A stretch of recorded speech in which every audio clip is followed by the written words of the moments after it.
This is Eric Mwatha with Mwatha.com. In today's lesson, we are going to take a look at the wave cancellation phenomena. What happens is that the RSI is hardly ever going to form a straight line over a period of time. But sometimes the market wants to do that where the sentiment remains the same for, let's say, a couple of weeks, a couple of days. But because the RSI can not just stay straight, what happens is that the market will do something similar to this, and this is what I call a wave cancellation.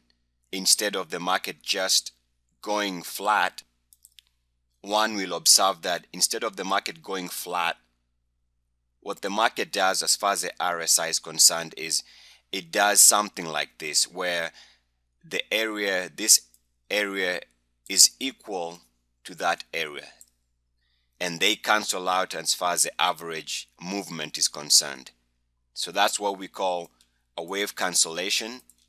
Another type of wave cancellation is this one. It's more circular, and you see that this area here, that dome, is equal in space to that dome there, and so you have a wave cancellation. Let's take a look at what I'm talking about here. In this particular example, if we take this to be the RSI, you'll notice that one would have taken those 2 points, drawn a straight line, and this would have been your wedge.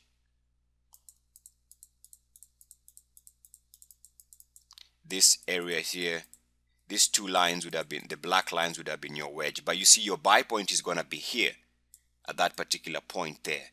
Now, really, if you take a look and use the wave cancellation, you'll notice that this area here is equal in size to that area there.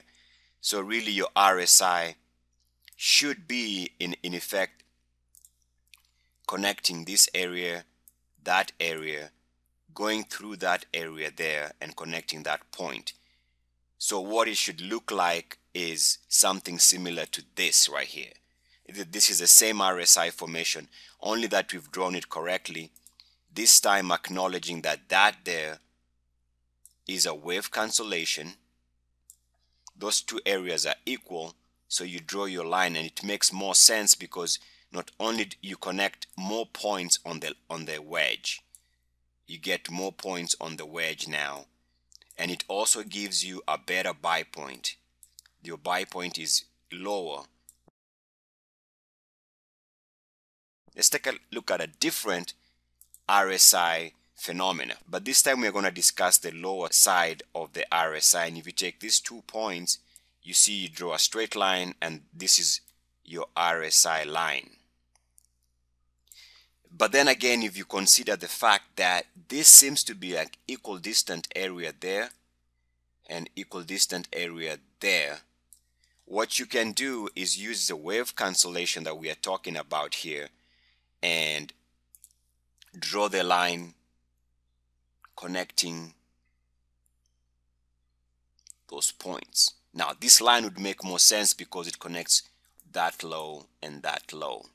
So it's a more legitimate line, and that line I'm talking about is now, should have been the correct line, is this line now, where we have the wave cancellation being acknowledged there, because we already talked about that being equal distant or equal size to that size.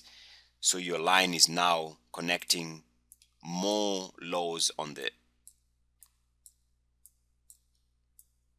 so now your wave formation is more accurate right there. Now we're going to take a look at a few more examples so we can see how we can use this whenever we are drawing wedges on the RSI. This is Eric Mwatha with Mwatha.com. Good luck, peace, and blessings.